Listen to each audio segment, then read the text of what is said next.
Hey everyone, this is Matt from End Sickness. Does your child have behavioral issues? Are they suddenly having behavioral outbursts or temper tantrums or fits and you just don't know what's going on? Well, in this video, I'll talk about the connection between what they're consuming and how they're acting, and why this is something that you need to pay extra important attention to. And this is what I experienced with my daughter here, as you'd see her behavior shift when she would have different foods. I'll explain more what happened there. So first, let me say I'm not a medical doctor. This is not medical advice. I'm a holistic nutritionist. This is for educational and informational purposes only. This is based on my personal experience. So back to the point, back to the topic.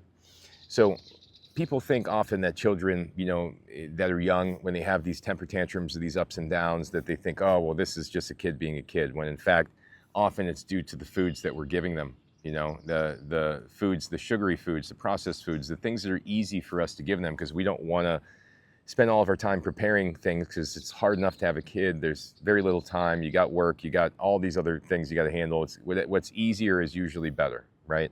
And unfortunately, labels are misleading, and unfortunately, most kids are eating the things that they crave, that they're preferring, and that becomes an issue if you have a kid that has behavioral problems. So when you have behavioral problems, you have to look at what was the child consuming right before this behavioral outburst. And if you're giving them everything under the sun, chocolate, gluten, dairy, nuts, seeds, all that, you're giving them everything, you're not going to really be able to tell, right, of what's causing the behavioral outburst. But what you want to do is you want to really just put the foot down with the child and actually be the parent and say, hey, you know what, this is how we're going to eat.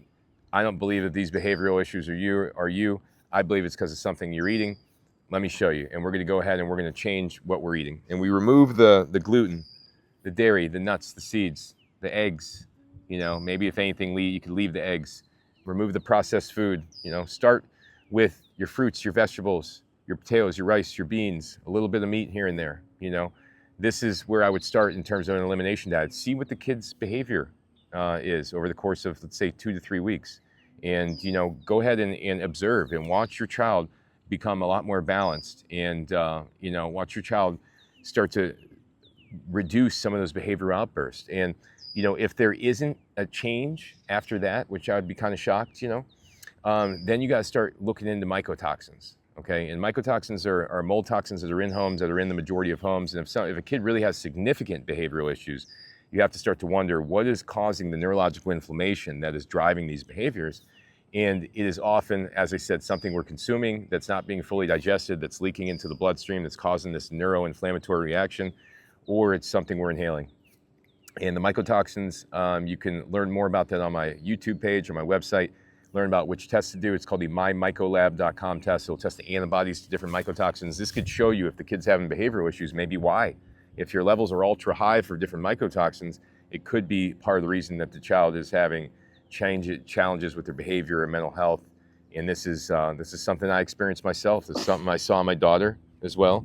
And when I would give her certain foods, she was just crazy, right? And she wouldn't listen. Let me get these out of the way, baby. All right.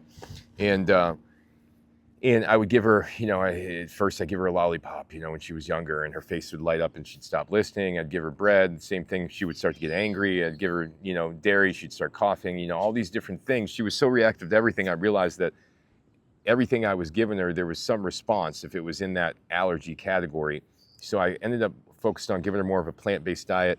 Realized eventually that mold was actually the underlying most difficult thing in terms of her, in terms of her health. She was literally disabled. Her behavior was, erratic at times, but it was always honed in, at least when I kept a diet in place. In the mycotoxin thing, eventually definitely affected her behavior. She couldn't sit still in school, had issues, had seizures, was hyperactive, all over the place, bouncing off the walls, But the reality was there was always an irritant that was driving these behavioral issues. It was never this kid has this behavioral diagnosis and that's the reason, right? Remember, these are just words that they give these symptoms. They're not the reason that the symptoms are occurring. They're just words that they call these group of symptoms. So you got to figure out what is the actual root cause of your child's behavior issue, and don't, I would personally consider changing their diet before putting them on medication at a young age. That was highly damaging to me. It affected me, made me think something was wrong with me. Then I became dependent on synthetic medication for mind-altering medication. And next thing I knew, I was bought into the idea there was something wrong with me mentally, and it followed me for a lot of my life. You know, do your children a favor, do yourself a favor, focus on the elimination diet, put the foot down, tell the family this is what you're doing. If the behavior is this bad, you're going to go ahead and control the food because you believe the food is the thing that's causing the actual behavior issues. Go down that road. You should see significant improvement. If there's still some issues left, go down the mycotoxin road.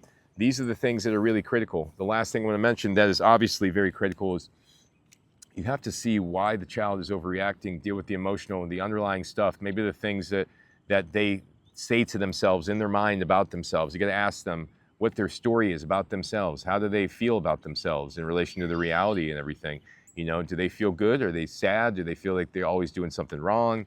You know, whatever it is, you got to look that direction as well. But for this video, we're going to focus on focus on the mycotoxins in the diet, and you can see massive improvements in behavior just from focusing on those. So thanks for watching, everybody. Go to my page, endsickness.org, or my YouTube page. Plenty of good videos out here in nature teaching you how to heal yourself, your family, and how to overcome these chronic illnesses. So thanks for watching.